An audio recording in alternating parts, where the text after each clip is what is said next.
గోంగూర అంటే ఎవరికి ఇష్టం ఉండదండి. గోంగూరతో ఏం చేసినా ఆ రుచే వేరే లెవెల్లో ఉంటుంది. ఎపిసోడ్ 1లో గోంగూర దొరకని ప్రాంతాల్లో ఎట్లా స్టోర్ చేసుకోవాలి, ఎట్లా పచ్చడి చేయాలో చూపించబోతున్నాను. వేడివేడి అన్నంలో గోంగూర పచ్చడి వేసుకొని ఒక ఉల్లిపాయ నంచుకుని తింటే ఉంటుందండి సూపర్. ఇప్పుడు అది ఎలా చేయాలో చూద్దాం. ఒక కడాయి తీసుకుని నూనె వేసుకుని మీ తినే కారాన్ని బట్టి ఎండుమిరపకాయలు, పచ్చిమిరపకాయలు వేసి వేగనిచ్చి మిక్సీ జార్లో తీసుకుని అదే నూనెలో ధనియాలు కూడా వేసుకుని వేపి అవి కూడా తీసేసి శుభ్రంగా కడిగి నీళ్ళన్నీ వాడాక ఆ గోంగూరను కూడా నూనెలో వేసుకుని బాగా మగ్గనిచ్చి మూత పెట్టేసి బాగా మగ్గి బాగా మెత్తగా ఎంతవరకు ఉడికించుకోవాలి.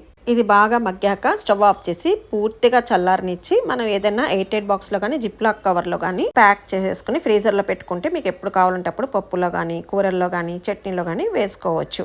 దీన్ని మీతో పాటు విదేశాలకు కూడా తీసుకెళ్ళచ్చు. ఇలా మెత్తగా ఉడికాక స్టవ్ ఆఫ్ చేసి పూర్తిగా చల్లారనివ్వాలి. ఇప్పుడు పచ్చడి ఎలా చేయాలో చూద్దాం.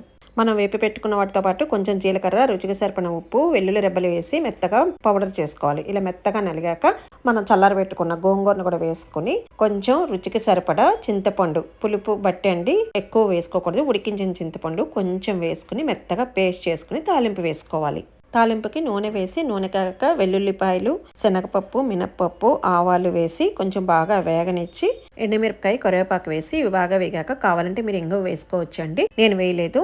వేగాక ఈ పచ్చడి వేసి మొత్తం అంతా కలుపుకొని సర్వ్ చేసుకుని వేడివేడి అన్నంలో తినటమే.